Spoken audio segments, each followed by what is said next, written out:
श्रीपादराजम शरणम प्रपद्ये। आता आपण दुसऱ्या अध्यायाला सुरुवात करत आहोत। अध्याय 2 सिद्ध योगेंद्राचे दर्शन आणि विचित्रपुराचा वृत्तांत।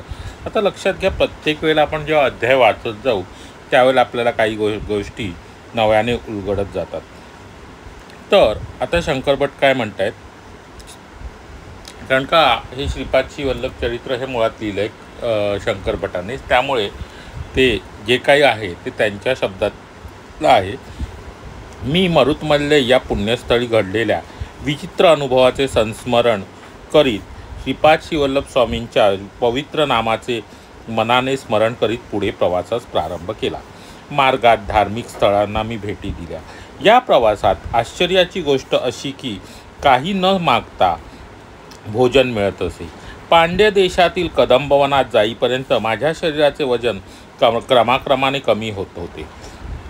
या प्रांतात अति जागृत असं शिवलिंग होते। त्याचे दर्शन मी घेतल्यानंतर माझे पाय खूप जड झाले। विश्रांतीसाठी मी शिवालयात थोडा वेळ थांबलो, नंतर प्रवास करण्यास सुरुवात केली। मार्गात मला एक सिद्ध योगेंद्र नावाच्या महान तपस्व्याचा आश्रम लागला।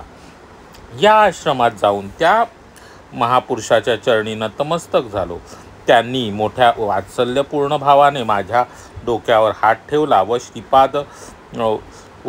श्रीपाद वल्लभ दर्शनम प्राप्तिमरस्तु असा तोंड भरून आशीर्वाद दिला। त्यांच्या पद्मकमलाच्या स्पर्शाने माझे शरीर कापसासारखे हलके झाले। ते महायोगी मला म्हणाले, माझ्या पुत्रासमान असणाऱ्या शंकर भटा, तू दर्शन घेतलेले ते शिवलिंग अत्यंत जागृत आहे। प्राचीन काळी देवेंद्राने आपल्या सामर्थ्याने अनेक राक्षसांना मारून टाकले, परंतु त्यातील एक राक्षस पळून गेला व त्याने महादेवाची तपस्या करण्यास सुरुवात केली। तो ध्यानस्थ असताना इंद्राने त्या राक्षसास निर्दयतेने ठार मारले। तपस्या करताना हत्या करण्याचे पाप केल्यामुळे इंद्राचे तेज लोप पावले व तो निस्तेज दिसू लागला।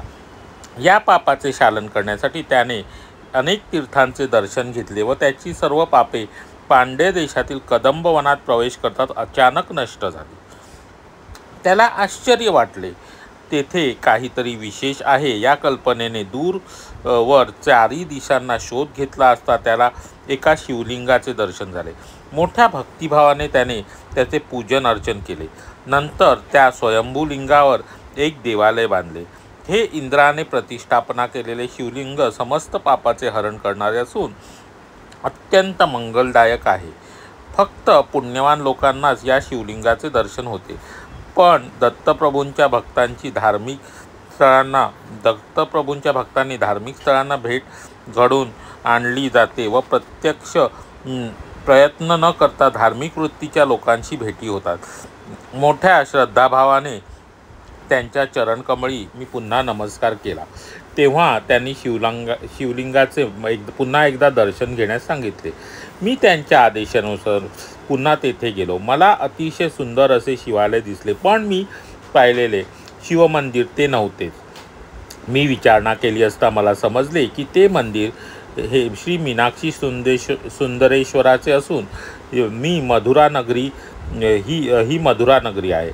मी देवतांचे दर्शन घेतले व तेथील परिसर दाट लोकवस्तीचा एका नगरासारखा वाटला। मी योगेंद्रांचा आश्रम खूप शोधूनही सापडला नाही। मी श्रीपाद श्री वल्लभ स्वामींचे मनात चिंतन करून मी निरुद्देशपणे कोणत्याही दिशेला आगेकूच करत होते। तेव्हा सूर्यास्त होऊन अंधकार चोहीकडे पसरू लागला। माझ्या मागून प्रकाशाचा धोत आल्यासारखे मला वाटल्याने मी मागे वळून पाहिले। माझ्या मागे 3 शिरे असलेला सर्प येत होता। त्या मस्तकावर 3 दिव्यमणी होते। त्यातून प्रखर प्रकाश प्रसारित होत होता। जेव्हा जेव्हा मी थांबत होतो तेव्हा तो सर्पही थांबत होता। मी अत्यंत भयभीत झालो। श्रीपाद श्री वल्लभांचे दिव्य नाव माझ्या हृदयातून व मुखातून प्रयत्न करता उच्चारले जात होते। शेवटी मी श्री सिद्ध योगेंद्रांच्या आश्रमात पोहोचलो। तो दिव्य सर्प व त्या प्रकाश तत्काळ अदृश्य झाला। सिद्ध योगेंद्रांनी माझे मोठे प्रेमाने स्वागत केले व केळीच्या पानात भाजलेले गरम चणे प्रसाद म्हणून दिले। मी ते पोटभर खाल्ले, परंतु माझ्या हृदयातील धडधड कमी झाली नव्हती। तेव्हा मूर्ती योगीश्वरांनी मोठ्या प्रेमभावाने छातीच्या उजव्या बाजूला हात फिरवला. नंतर तो दिव्य हस्त माझ्या मस्तकावरून फिरवला. त्यांच्या करुणामय स्पर्शाने माझ्या हृदयातील सारी धड पार गळून गेली. तसेच मनातील विचार, दुष्ट संकल्प बाहेर निघून जात असल्याचे मला जाणवले. शरीराचे तापमान वाढले आणि मला ग्लानी आली. आता बघा, इथे सिद्ध योगेंद्रांचे दर्शन आणि विचित्रपुराचा वृत्तांत असे दोन असा हा अध्याय दुसरा आहे. तर आपण आता सिद्ध योगेंद्रांचे दर्शन पाहिलं. सिद्ध योगेंद्रांचं दर्शन हे म्हणजे आता जेव्हा जेव्हा आपले शंकर भट आहे हे आपलं चरित्र लिहिताना जसजसा प्रवास करत जातील तेव्हा त्यांना अनेक लोकांच्या भेटी होतील आणि त्या भेटीतनं फुलत जाणारं, त्यांच्याकडून माहिती मिळाल्यानंतर फुलत जाणारं असं हे श्रीपाद श्रीवल्लभांचं चरित्र आहे. तर त्यांना तर सिद्ध योगेंद्र भेटलेले आहेत आणि त्यांनी इंद्राची गोष्ट सांगितलेली की इंद्राने कशा प्रकारे त्या राक्षसाचा वध केल्यावर त्या तपस्येत असलेला राक्षसाला त्यांनी मारल्यामुळे ते पाप झालं आणि त्याचं ते तेज लोप पावलं आणि ते तेज नंतर त्यांनी अनेक ठिकाणी तीर्थयात्रा केली आणि हे सगळं केल्यानंतर त्याला जेव्हा त्या कदंब वनात प्रवेश करतात त्याला ते सगळं पाप नष्ट झालं आणि नंतर त्याला जाणवलं की इथे काहीतरी आहे. म्हणून त्यांनी शोध घेतला असता. एक शिवाची पिंडी दिसली, शंकराची पिंडी दिसली आणि मग त्या शिवलिंगाचं तिथे त्यांनी मंदिर स्थापना केलेली आणि त्या मंदिर त्यांना दिसलेलं आणि ते जेव्हा परत त्यांना सिद्ध योगेंद्रांनी त्या मंदिरात जाऊन दर्शन घ्यायला सांगितलं आणि तेव्हा त्यांना दिसलेलं मंदिर हे मीनाक्षी सुंदरेश्वराचं मंदिर होतं आणि ते वेगळंच होतं. मग त्यांच्या मागून एक साप आला आणि ते सगळ्या गोष्टी घडल्या आणि ते पुन्हा त्यांना तो आश्रम दिसलेला, त्या आश्रमापर्यंत पोचलेले. आता दत्त महिमा श्रीपाद श्रीवल्लभ स्वामींचा अनुग्रह संपादन करण्यास योग्यता. तेव्हा सिद्ध योगींद्र आता शंकर भटांना काय सांगतात बघा. हे शंकर भटा, यावेळी सिद्ध योगींद्र म्हणाले, तू अगोदर दर्शन घेतलेले शिवलिंग आणि नंतर दर्शन घेतलेले सुंदरेश्वराचे मंदिर ही दोन वेगवेगळी देवालये नाहीत. तुला अशा प्रकारचा अनुभव घडवून आणावा ही दत्तात्रयांची अनुज्ञा होती. म्हणून तुला अशी वेगवेगळी मंदिरे दाखवली. श्री दत्तांच्या प्रसादाने काळास मागे नेऊन देवेंद्राने प्रतिष्ठापना केलेली मूर्ती व त्यावेळेचा परिसर तुला दाखवला गेला. तू पाहिलेली सारी खरी सृष्टी असे समजणे म्हणजे माया. पाहिलेली सारी खरी सृष्टी असे समजणे माया. सर्व काही चैतन्य स्वरूप आहे. चैतन्य स्वरूप श्री भगवान दत्तात्रय म्हणजे शाश्वत वर्तमान आहेत.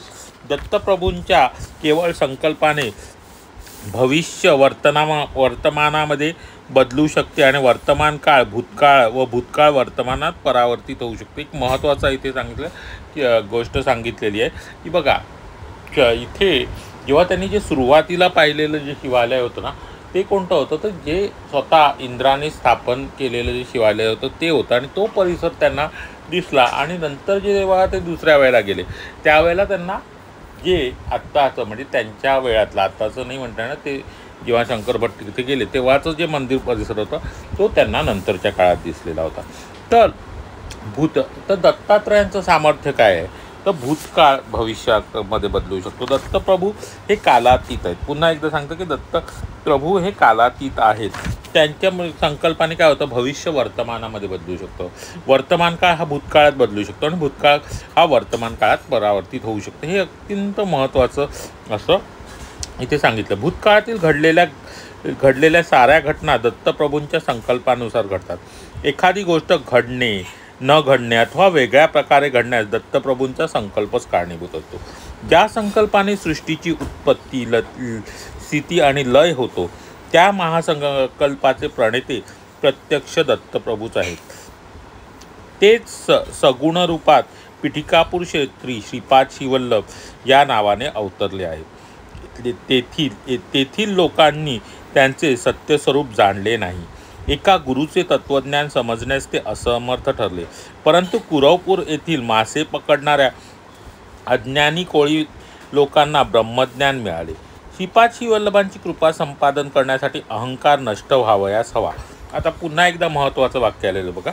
श्रीपाद वल्लभांची कृपा संपादन करण्यासाठी अहंकार नष्ट व्हावयास हवा, तेव्हा त्यांचे सामर्थ्य आणि त्यांची अनुकंपा व त्यांचे खरे स्वरूप आपल्याला समजू शकते. आता श्रीपाद वल्लभांचे स्वरूप किंवा या दत्तप्रभूंचं खरं स्वरूप समजण्यासाठी काय व्हायला पाहिजे, तर अहंकार हा नष्ट व्हायला पाहिजे आणि नंतरच आपल्याला त्यांचं सामर्थ्य समजू शकतं, त्यांची अनुकंपा आपल्यावर होऊ शकते, त्यांचे खरे स्वरूप समजू शकते. अहंकार आणि मीपणा, जर तुम्ही श्रीपाद वल्लभ चरित्र जर पारायण केलं तर तिथे ह्या दोन गोष्टींचा सतत उल्लेख आला की तुम्हाला ज्ञानप्राप्तीसाठी तुमचा मीपणा हा जाणं खूप गरजेचं असतं. छोट्या छोट्या गोष्टीत आपण अहंकार धरून बसलेलो आहोत आणि तो अहंकार दूर होण्यासाठी खरंच आपल्याला गरज आहे. देवेंद्राने प्रस्थापित केलेले ते शिवलिंग धनंजय नावाच्या एका व्यापाऱ्याने पाहिले. त्याने शिवलिंगाचा महिमा आपल्या देशाचा राजा कुलेश्वर पांड्यास सांगितला. ही शिवाज्ञाच मानून त्या मंदिराचा जीर्णोद्धार केला व तेव्हा एका नगरीची स्थापना करून त्याला मधुरा असे नाव दिले. कुलेश्वराचा पुत्र मलयध्वज याने संतानप्राप्तीसाठी पुत्रकामेष्टी यज्ञ केला. त्या यज्ञकुंडातून 3 वर्षाची अतिशय लावण्यवती कन्या अवतरित झाली. ती कन्या म्हणजेच मीनाक्षी देवी. आता बघा, मीनाक्षी सुंदरेश्वराचं जे मंदिर आहे तर मीनाक्षी देवी विषयी इथे माहिती दिलेली. तिचा विवाह सुंदरेश्वराबरोबर झाला. या विवाहात प्रत्यक्ष भगवान विष्णूंनी कन्यादान केले होते. लग्न सोहळा अत्यंत थाटामाटाने संपन्न झाला होता. शिवाच्या जटेतून उत्पन्न झालेली वेगवती नदीमुळे मधुरा नगरी पवित्र झाली होती. सिद्ध योगींद्र पुढे म्हणाले, हे मुला शंकर भटा, तू सृष्टीतील प्रत्येक वस्तूमध्ये स्पंदन होत असते. भिन्न भिन्न प्रकारच्या स्पंदनांमुळे काही व्यक्तींमध्ये आकर्षण तर काहींमध्ये विकर्षण होते. आता बघा काय त्याने जरा भिन्न भिन्न सृष्टीतील प्रत्येक गोष्टीमध्ये स्पंदन होतं आणि भिन्न भिन्न प्रकारच्या स्पंदनांमुळे व्यक्तींमध्ये आकर्षण किंवा विकर्षण. म्हणजे जर तुमच्या आणि माझ्यामध्ये सारख्याच प्रकारची स्पंदनं असतील, म्हणजे बघा कुठे कुठे तुम्ही स्वामी समर्थ म्हटलं की आपण लगेच आकर्षित, कारण का ते दोघां व्यक्तींमध्ये स्वामींचा दुवा असतो, स्वामींचं स्पंदन असं काहीशी थोडंसं इथे सांगितलं गेलेलं आहे. पुण्यकर्म, आता फार महत्त्वाचा विचार आहे बघा. पुण्यकर्म उत्तम आचार आणि विचारांनी स्थूल सूक्ष्म आणि कारण देहात पुण्यरूपी प्रकंपन होते. पापकर्माने पापरूपी प्रकंपन होते.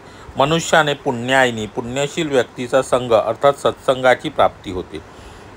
आता सत्संग म्हणजे चांगल्या व्यक्तीचा सत्संग कसा प्राप्त होतो, तर मनुष्याच्या पुण्याईनी पुण्यशील व्यक्तीचा संग अर्थात सत्संग प्राप्त होतो. पुण्यस्थळांचे दर्शन घडते. पुण्यकर्मात आसक्ती वाढून पुण्याची वृद्धी होत जाते व पापाचा नाश होतो. फार महत्त्वाचा विचार आहे, पुन्हा एकदा वाचतो बघा. पुण्यकर्म उत्तम आचार आणि विचारांनी स्थूल आणि सूक्ष्म आणि कारण देहात पुण्यरूपी प्रकंपन होते. म्हणजे आपल्या ज्या पुण्यरूपी जी प्रकंपनं आपल्या शरीरात निर्माण होतात ती कशी निर्माण होतात, तर पुण्यकर्म उत्तम आचार आणि विचार यांनी आपल्या स्थूल सूक्ष्म आणि कारण हे देहाचे 3 प्रकार आहेत. जर आपण अध्यात्मात पुढे गेलो, जर गहनपणे त्याचा अभ्यास केला तर आपल्याला कळतं आपलं हे जे बाहेरून दिसतं हे स्थूल शरीर आहे, आतमध्ये आपलं सूक्ष्म शरीर असतं आणि कारण शरीर असतं. हे समजण्यास थोडंसं कठीण आहे, पण त्याच्यामध्ये ज्या पुण्यरूपी प्रकंपन होते आणि काय होतं, पापकर्माने पापरूपी प्रकार, जर आपण वाईट वागलो, पाप केलं तर पापरूपी प्रकंपन आपल्या शरीरात वाढत जातात. आणि मनुष्याच्या पुण्याईने काय होतं, पुण्यशील व्यक्तींचा सत्संग अर्थात चांगल्या व्यक्तींचा संगत आपल्याला लाभते. पुण्यस्थळांचे दर्शन घडते. तर पुण्यस्थळांचं दर्शन, एखाद्या पवित्र स्थळी पुण्यस्थळी दर्शन असंच होत नाही, आपण असेच पोचत नाही, तर त्या ठिकाणी पोचण्यासाठी आपल्याला तेवढं आपलं पुण्यफळ असावं लागतं.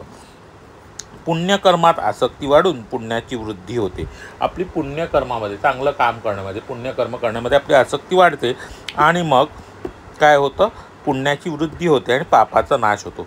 जोपर्यंत पुण्य वाढत नाही तोपर्यंत पापाचा नाश होत नाही.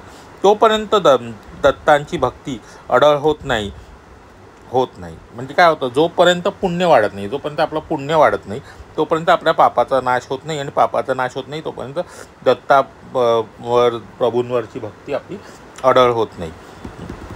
काळ, सद्गुण, दुर्गुण वा इतर कारणांचा परिणाम म्हणून विशिष्ट घटना घडत असतात. तर आपल्या आयुष्यात ज्या घटना घडत असतात ते काय असतं, तर काळ, सद्गुण, दुर्गुण म्हणजे आपला जो काळ असतो जो त्याच्यामुळे, किंवा सद्गुण आणि दुर्गुण जे आपल्यामध्ये असतात त्याच्यामुळे त्याचा परिणाम म्हणून सगळ्या घटना घडत असतात. असं नाही की आपल्यावर उगाच काही घडतं. आपण जे आधी वागलेलं ते सगळे आपल्या कर्माची फळं आहेत. कुरवपूरला पोचण्याची मला उत्कंठा लागली होती. आता हे शंकर भट म्हणतात, श्रीपाद श्रीवल्लभांचे पवित्र चरण सोडून कोठे जायचे नाही असे मी ठरवले. अरे बाबा शंकर भटा, तुझ्यावर श्रीपाद श्रीवल्लभांची अपार कृपा असल्यामुळेच तू येथे येऊ शकलास.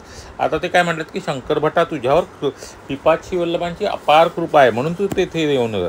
धनंजय नावाच्या एका व्यापाऱ्याने इंद्राने प्रतिष्ठापित केलेल्या शिवलिंगाविषयी आपल्या राजा कुलेश्वर पांड्य याला माहिती दिली. त्यामुळे त्यास महापुण्य प्राप्त झाले. या पुण्यामुळेच तो पुढील जन्मात कुसुमश्रेष्ठी या नावाने वैश्यकुलात जन्मून तो बृहतशिला नगरीचा राजा आणि साक्षात जगन्मातेचा पिता ठरला. आता बघा, कुसुमश्रेष्ठींविषयी माहिती आले की धनंजय नावाच्या एका व्यापाऱ्याने इंद्राने प्रतिष्ठापित केलेल्या शिवलिंगाविषयी राजा कुलेश्वर पांड्य याला माहिती दिली. तर ह्याचा उल्लेख आधी आला होता की कुलेश्वर पांड्याला कोणत्या व्यापाऱ्याने, तर धनंजय नावाच्या एका व्यापाऱ्याने हे दिलं होतं काय, शिवलिंगाची माहिती. आणि त्याचं पुण्य म्हणून तो पुढे काय झाला, पुण्यफळ म्हणून तो पुढील जन्मात कुसुमश्रेष्ठी या नावाने वैश्यकुलात जन्मला. आता व्यापारी म्हणजे काय, तर वैश्य, म्हणून त्याचा पुढचा जन्मही वैश्यकुलात झाला कुसुमश्रेष्ठी नावाने. आणि तो बृहतशिला नगरीचा राजा सुद्धा झाला आणि साक्षात जगन्मातेचा पिता झाला. नंदीश्वराचा एक अंश व त्याचा पुत्र म्हणजे अंबिकेचा भाऊ विरूपाक्ष या रूपाने जन्मला. आता नंदीश्वराचा एक अंश म्हणून कोण, अंबिकेचा भाऊ म्हणून तो विरूपाक्ष या नावाने जन्मला.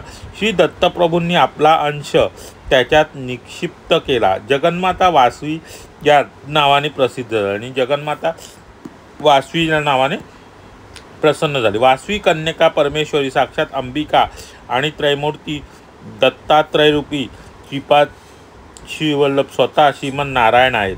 आता बघा, वासवी कन्यका नावाने प्रसिद्ध. वासवी कन्यका परमेश्वरी म्हणजे कोण, साक्षात अंबिका आणि त्रयमूर्ती दत्तात्रय रूपी श्रीपाद श्रीवल्लभ हे स्वतः श्रीमन नारायण आहेत. आता वासवी कन्यका जी आहे ती कोण आहे, तर स्वतः जगन्माता आहे, अंबिका आहे, आणि दत्तात्रय रूपी श्रीपाद श्रीवल्लभ हे स्वतः श्रीमन नारायण आहेत. हे फक्त ज्ञानी लोकच जाणू शकतात. आता ज्ञानी लोकच जाणू शकतात. थोडंसं गहन विषय होत जातो काही वेळेला, कारण का जशी देवतांचे अंशसुद्धा जन्मत जातात तसं. आता बघा, हे फक्त ज्ञानी लोकच जाणू शकतात. श्रावण शुद्ध पौर्णिमेला अंबिका मातेने श्रीपाद श्रीवल्लभ प्रभूंना राखी बांधली. तर बघा, आपण श्रावण महिन्यात आहोत. आता आपला येणारा मोठा राखीचा उत्सव येणार आहे आणि आपण आजच्या अध्यायात पुन्हा तिथेच आलेलो आहोत की ह्या अंबिका मातेने, वासवी कन्यकेने काय केले, तर श्रीपाद श्रीवल्लभ प्रभूंना तिने राखी बांधलेली आहे. बघा,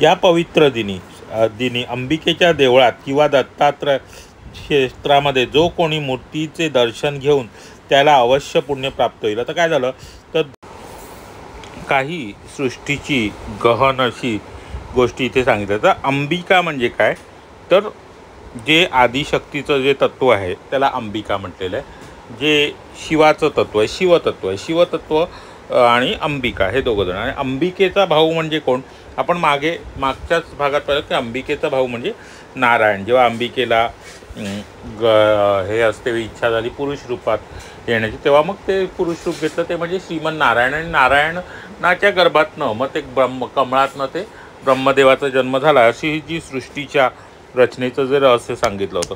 तर आता तेच पुन्हा इथे सांगितलं की अंबिका मातेंनी कसा जन्म घेतला, तर वासवी कन्यकेच्या रूपात जन्म घेतला. आणि दत्तात्रय श्रीपाद श्रीवल्लभ म्हणजेच कोण, तर श्रीमन नारायण आहेत. म्हणून काय झालं, तर श्रावण शुद्ध पौर्णिमेला अंबिका मातेने श्रीपाद श्रीवल्लभांना राखी बांधली. हे दैवी रहस्य आहे, सर्वसामान्यांना सांगण्याची ही गोष्ट नाही. बघा, आता सर्वसामान्यांना सांगण्याची ही गोष्ट नाही, पण श्रीपादजींच्या आज्ञेने मी हे तुम्हाला सांगितले आहे. या पवित्र दिनी अंबिकेच्या देवळात किंवा दत्तात्रय क्षेत्रामुळे जो कोणी या मूर्तीचे दर्शन घेईल त्याला अवश्य पुण्य प्राप्त होईल. शिव आणि केशव अभेद आहेत. जो कोणी त्यांच्यामध्ये भेदभावाच्या दृष्टीने पाहिल त्यांना जरूर पाप लागेल. शिव म्हणजे कोण? शंकर आणि विष्णू. शिव म्हणजे कोण? शंकर. आणि केशव म्हणजे काय? तर विष्णू तत्व किंवा नारायण तत्व. ही दोन्ही अभेद्य आहेत. आणि ह्याच्यामध्ये जो कोणी भेद करण्याचा प्रयत्न करेल, म्हणजे शैव पंथ आणि वैष्णव पंथ असं जे काही आपण काही वेळेला म्हणतो वैश्य पंथ, ते जर भेदाभेद जर कोणी करत असेल तर त्याला पाप लागणार. कारण का ही दोन्ही तत्व, आता आपण बघा अशा पातळीवर बोलत आहोत की शिवाला आपण तत्व म्हणत आहोत आणि नारायणाला पण एक तत्व म्हणत आहोत किंवा केशवाला एक तत्व असं म्हटलेलं आहे. ही तत्व आहेत आणि ही तत्व सृष्टीचं कार्य चालवत असतात. आणि इथे राखी पौर्णिमेचे सुद्धा महत्त्व आलेले आहे. आणि पुन्हा एकदा सांगतो, आता राखी पौर्णिमेचा उत्सव हा श्रीपाद श्रीवल्लभांच्या पीठापूरमध्ये मोठ्या प्रमाणावर साजरा केला जातो. त्यावेळेला श्रीपाद श्रीवल्लभांना राखी बांधली जाते. तर पुढचं आपण वाचूया. एकादशीच्या दिवशी सर्व प्रकारची पापे अन्नामध्ये समाविष्ट असतात, म्हणून त्या दिवशी उपवास करून द्वादशीच्या दिवशी अन्नदात्याने स्वतः उपवास करून योग्य ब्राह्मणाला अन्नदान करावे, तर उत्तम फळ प्राप्त होते. त्याबरोबर त्याची पापेसुद्धा नष्ट होतात. आता काय दिलंय? एकादशी आहे. या एकादशीच्या दिवशी काय असतं, तर सर्व प्रकारची पापे अन्नामध्ये समाविष्ट होतात, म्हणून त्या दिवशी उपवास करून द्वादशीच्या दिवशी अन्नदात्याने स्वतः उपवास करून योग्य ब्राह्मणाला अन्नदान केले पाहिजे आणि उत्तम फळ प्राप्त होते. त्याचबरोबर त्याची पापेसुद्धा नष्ट होतात. एकादशीच्या दिवशी उपवास करून द्वादशीच्या दिवशी उत्तम ब्राह्मणास भोजन देऊन स्वतःसुद्धा उपवास सोडला तर त्याचे मध्यम फळ प्राप्त होते. आता बघा, पहिल्या ह्याच्यामध्ये काय उत्तम फळासाठी काय सांगितलं आहे, तर एकादशीच्या दिवशी सर्व उपवास करून द्वादशीच्या दिवशी अन्नदात्याने स्वतः उपवास करून योग्य ब्राह्मणाला अन्नदान द्यावे. म्हणजे द्वादशीच्या दिवशी पण स्वतः अन्नदान करून ब्राह्मणाला अन्नदान केल्याने ते उत्तम फळ प्राप्त होते व त्याची पापेसुद्धा. एकादशीच्या दिवशी उपवास करून द्वादशीच्या दिवशी उत्तम ब्राह्मणास भोजन देऊन स्वतः उपवास सोडला असता त्याचे मध्यम पुण्यफळ प्राप्त होते. पुण्य तर अवश्य मिळते, पण पाप नष्ट होत नाही.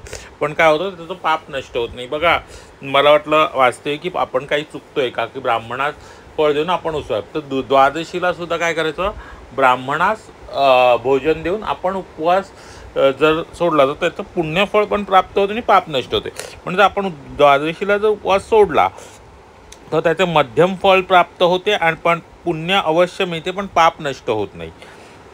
एकादशीच्या दिवशी उपवास करून द्वादशीच्या दिवशी सद्ब्राह्मणाला भोजन न देता स्वतः अन्न ग्रहण करतो त्याला अल्प फळ प्राप्त होते. आता एकच एकादशीचा उपवास त्याचं वेगवेगळ्या प्रकारे विश्लेषण. तर हे तिसरं विश्लेषण काय, तर एकादशीच्या दिवशी उपवास करून द्वादशीच्या दिवशी सद्ब्राह्मणाला भोजन न देता जो अन्न ग्रहण करतो त्यास अल्पफल प्राप्त होते, अर्थात अल्पपुण्यच मिळते आणि पापही नष्ट होत नाही. म्हणजे एकादशीच्या उपवासाचं फळ 3 प्रकारे सांगितलं गेलेले आहे. श्री सिद्ध योगेंद्रजींना कुतूहलाने विचारले, अंबिका देवींना वासवी नाव का घ्यावे लागले? अंबिका मातेने वासवी कन्यका परमेश्वरी हा अवतार का घेतला? कृपया मला सांगावे. सिद्ध योगेंद्रजी हसून म्हणाले, बेटा, तुला पवित्र अशा ज्ञानाविषयी माहिती ऐकण्याची आवड आहे. असा एक नियम आहे की दैवी रहस्य हे फक्त जिज्ञासू तसेच योग्य व्यक्तींनाच सांगितले जावे, परंतु अयोग्य तर्कवितर्क करणाऱ्या तसेच नास्तिक लोकांना ते कधीही सांगू नये. दैवी रहस्य व दैवलीला यांना दूषण देणे सुद्धा पाप आहे. म्हणजे बघा, दैवी रहस्य आणि दैवलीला यांना दूषण देणं सुद्धा पाप आहे. कारण का योग्य ते, आता स्वामी समर्थांचा किंवा श्रीपाद श्रीवल्लभांचा जर मी महिमा सांगतोय, योग्य व्यक्तीला सांगितला गेला नाही आणि त्यांनी काहीतरी त्यातनं तर्कवितर्क करत बसला, त्याला जर नावं ठेवत बसला तर त्याचं काय, त्याला सुद्धा पाप लागणार आहे. म्हणून दैवी रहस्य ही नेहमी योग्य व्यक्तींना सांगावी. आता श्रीमन्नारायण याचे उपेंद्र असेही एक नाव आहे. एकदा इंद्राने नारायणांना विचारले, स्वामी, उपेंद्र नाव धारण केल्याने आपण माझे भाऊ आणि अंबिका माता माझी बहीण झालात. उपेंद्र या नावामुळे जसे माझ्या नावाचे स्फुरण होते, त्याचप्रमाणे अंबिका मातेला सुद्धा असे नाव असावे की त्यातून माझ्या नावाचा आभास होईल.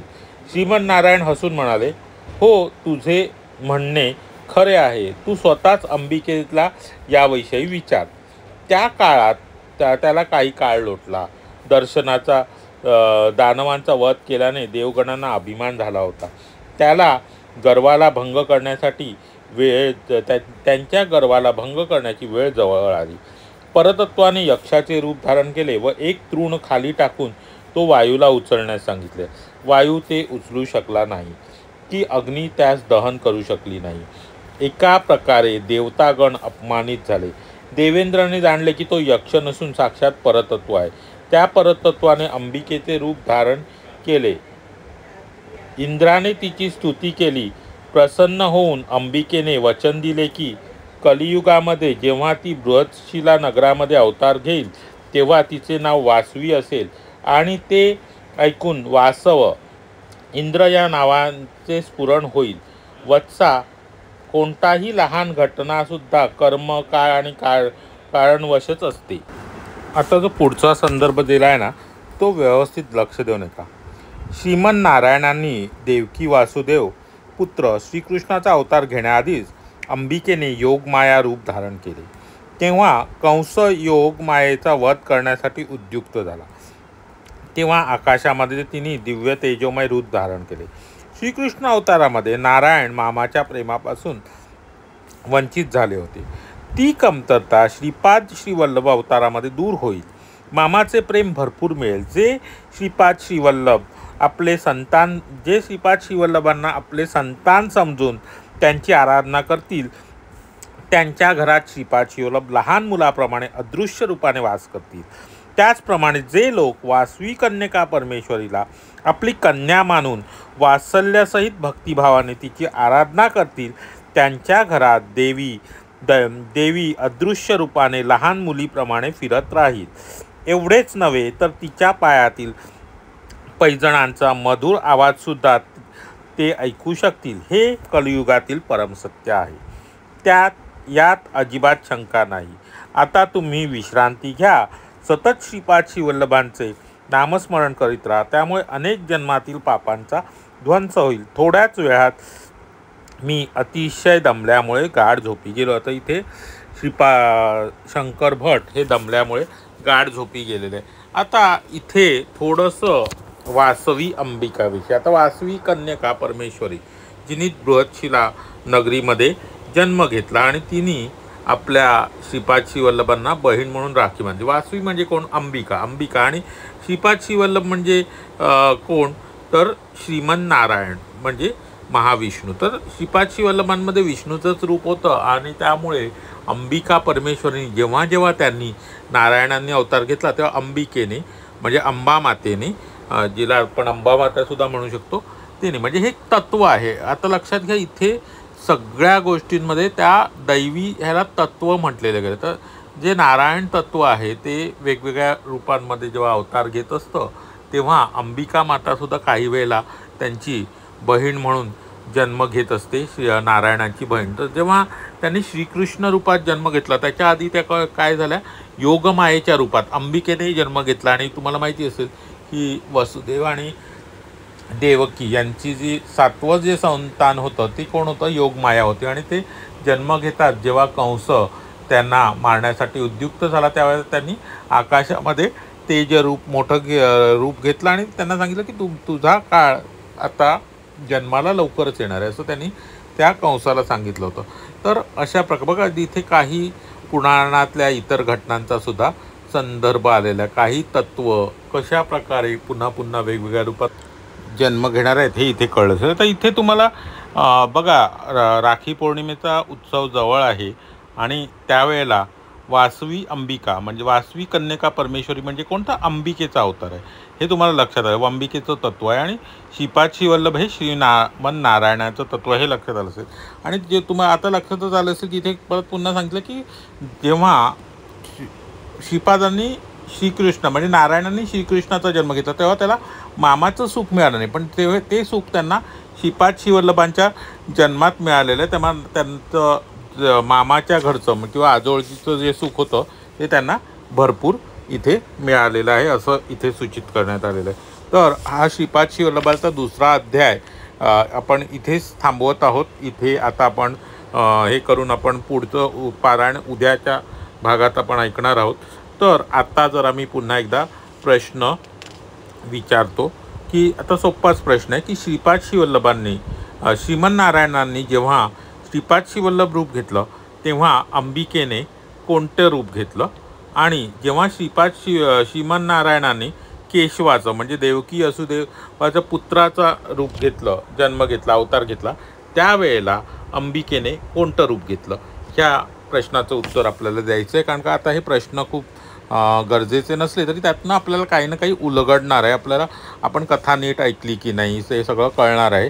तर अशा प्रकारे शंकर भटांना सिद्धयोगेंद्र यांनी जी माहिती दिली आहे त्या माहितीद्वारे इंद्राने वासवी अंबिकेने वासवी हे नाव का धारण केलं, अंबिकेने वासवी कन्यका हे नाव का धारण केलं, वासवी कन्यकेने वासवी कन्यका परमेश्वरीने श्रावण शुद्ध पौर्णिमेला श्रीपादांना राखी बांधली ह्याचा सुद्धा उल्लेख इथे आलेला आहे. आणि श्रावणात जे आपण पारायण करतोय आणि राखी पौर्णिमेचा उत्सव आता लवकरच जवळ येऊन ठेपलेला आहे. तर विचारलेल्या प्रश्नाचं उत्तर आता आपण इथे द्यायचं आहे. श्रीपादराजम शरणम प्रपद्ये. श्रीपादांचा जय जयकार असो.